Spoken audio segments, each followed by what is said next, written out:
Hello everybody, it is Cherry Challenge Day here on my channel. Cherry Challenges are a challenge that me, Natalie, Jessica, and Nicole host and participate in. Today's challenge is also mixed with scrap timber. I have been trying to do a couple of these prompts as much as I possibly can, and so we mixed it up today. Here is the sketch. This was designed by the Scrappy Sisters. It's beautiful. We are going to play with that background because I absolutely love it. So I have a whole collection of aqua pigments here. I matched my aqua pigments to 49th and Market's Plum Grove collection. So we have chestnut, plum, linen, peach, and then we have some gilded and some pearl that we're going to use as well. I have a piece of watercolor 12 by 12 paper here. And I'm going to go ahead and mix those 4 colors up. I'm also going to grab some brushes. And we're going to talk a little bit about creating a mixed media background today. The background paper I'm using today is not a favorite. I've been trying to kind of get through some of the stash of my mixed media papers and use them up. I have, since I created this video, I have totally kind of said forget that and ordered some of my favorite hot press watercolor paper, mostly because I just felt I did do a bunch of my stash. I did do a bunch of papers from my stash, but so anyway, you'll see like this paper, everything's gonna soak in right away. It's not really gonna be the best, and that's all right. So, but it took water, and I'm not even sure where this paper is from, who created it, what it is. I know it doesn't work like my favorites, so it's probably just, I don't even know.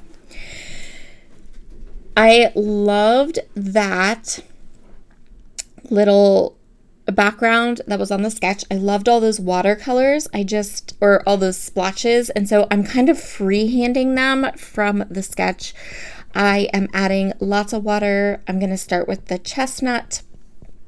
This is chestnut aqua pigment from Brutus Monroe. I love Brutus Monroe's aqua pigments. Well, that's not true. I love all mixed media products from Brutus Monroe. I find them to be easy to use. They just kind of do what they're supposed to, right? They understand the assignment. I'm going to wick away some of the extra water. I added a lot of water to this because I really wanted to get the pigment moving and get all of that going. Now, I know it looks a little like wonky right now, but trust me, as it dries, it kind of all blends in together. Looks amazing. I think later on during this process, I also added some more water. And now we're going to do plum. So just make sure when you use aqua pigments, you really need to make sure they are completely mixed, because a lot of the aqua pigments, some of them are just plain pigment, like what you would think for watercolor, but some of them have mica powder, some of them they are mixtures, and they have like an opaque kind of creamy white pigment in them that wants to float to the bottom. So always important to make sure you completely integrate and mix up your aqua pigments.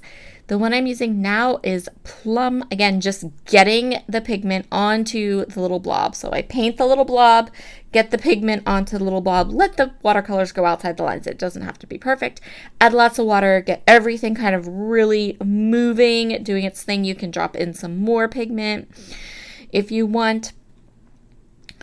And I did waste a lot of pigments because I was working with paper I was unfamiliar with. And so I kind of had to readjust how I would do it versus how I would have done it with paper I was like really familiar with. It's a paper issue. It's not a pigment issue. The color I'm using right now is Linen, and I think this might be my favorite aqua pigment color ever. Like, it's just so good. It has that neutral kind of creamy look to it, and it's just fabulous. I am departing a little bit from the sketch in that I am going to go ahead and add like a fourth little blob onto my background, just with a little bit more of that linen in here. And so this is kind of how I did this. First, I painted the blob. Then I added water with a spritzer. Then I maybe dropped a little bit more into, a little more pigment into the blob so it would kind of run in. And then I kind of turned the paper, and then when I was done with that, I kind of blotted off the extra water. So here I have dropped in some peach because it's going to pull a little bit of that yellow. It's going to mix with the linen. I think that this turned out really good when it was all dry, and I kind of just let everything kind of mix together. But I'm pretty proud of myself. I got the right colors. I was really good about mixing and matching these colors to coordinate with the Plum Grove collection. So if you have any of this gorgeous Plum Grove collection in your stash, because I think this collection is right around 2 years old, you now know what aqua pigment colors to get, so you can play and mix and create some custom backgrounds. We're going to use this Plum Grove collection with these aqua pigments again on some more fall layouts coming up. So there's the two photos. I just want to make sure that I don't need any more pigment. I have enough. And now we're going to splatter. I am going to use pearl aqua pigments and gilded aqua pigments. I'm going to use a fan brush, and I'm going to liberally splatter this entire background. Now, these aqua pigments, they are going to react with the color underneath, which is going to kind of really make my background pop. Very, very cool technique. Really, I love how this background turned out. It turned out so good. And I know you can see it's a little blotchy in places right now, but once it dries, it like all just mixes in together, and it's gorgeous. Really, really happy with how this turned out. I super shout out to the Scrappy Sisters who created this sketch, because I really, really love these like blobby shapes in the background, and I really want to make some more layouts like this. I have never been a girl who has liked like the smushing method. I've never enjoyed that, but just painting these abstract little blobs and then adding color, and I love it. I love how that turned out. So here is the Plum Grove collection. Like I said, this is an older collection. I'm going to go through it, see what I have from my stash, kind of decide what elements I want to use for my layout while my background dries. I'm going to go ahead, and I have pulled together just a couple embellishments, some scraps of paper. I want to incorporate my mixed media background into my layout, and I want to do it in a seamless way. And the best way that I can think of to do that without covering up a lot of it is to go ahead and use a bunch of rub-on. So that's what we're going to do. I started by grabbing these two pattern papers, and I'm going to just put a real thin mat around my photo and then ink up the edges so that my photos have a bit of separation from the background, because when you create a scrapbook layout, you always want your photos to be kind of the focal point. Here is my finished background, completely dry. When I say dry, I mean you have to let this dry. Dry. But it looks so, so good. So here is how the photos are on the sketch, and I'm just going to go ahead and follow that. I'm going to move them around just a little bit. So we have our two photos. These are fall photos of my youngest son and and the bigger photo, my little munchkin puppy is in those photos. I still have loads of these family photo shoot photos to scrapbook, so you'll probably be seeing the same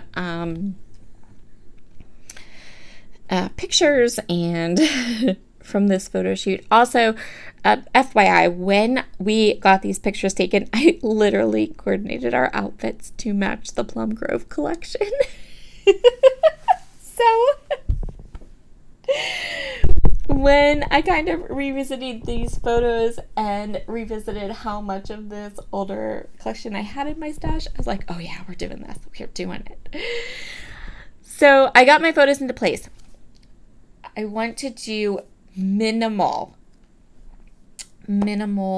embellishments, and the way I'm going to do that is with these rub-ons. So this is part of the rub-on transfer pack. They had this particular rub-on sheets had this one page that you can see here that has just a lot of black and white, and or black, kind of sketchy. We're going to use them because this way, when we put these embellishments, when we put these rub-ons into our sections where we're going to create our clusters, you can see all of that gorgeous color behind it.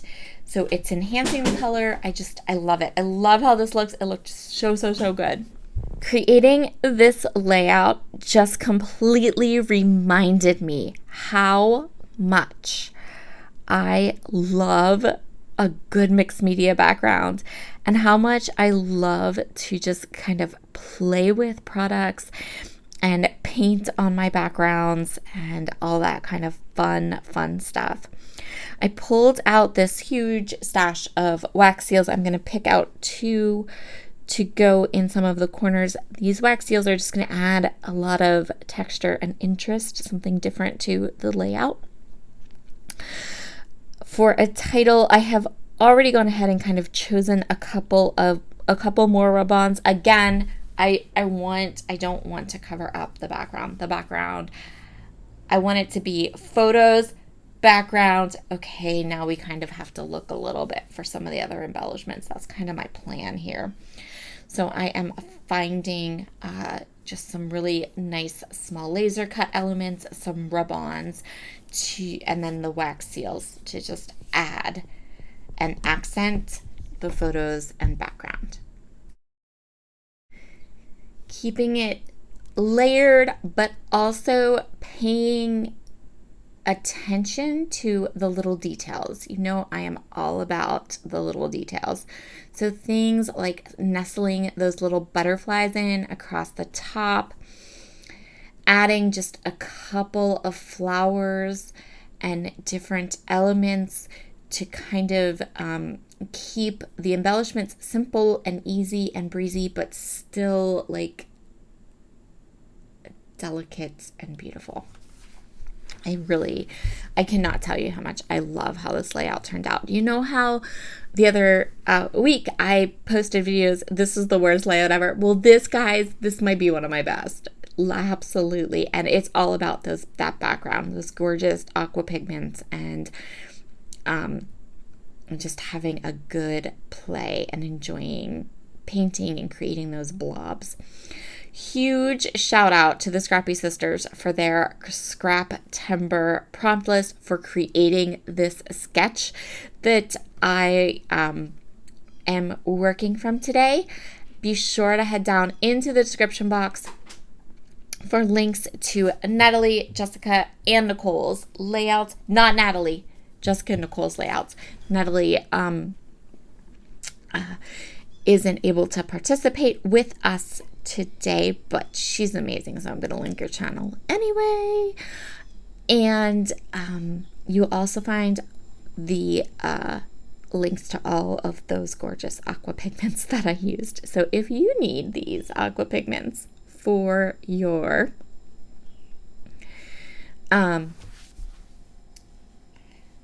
stash of 49th and Market, Plum Grove, you have it. Here are all of the close-ups. Have a wonderful, wonderful day, everyone. And I will see you again very, very soon. Bye.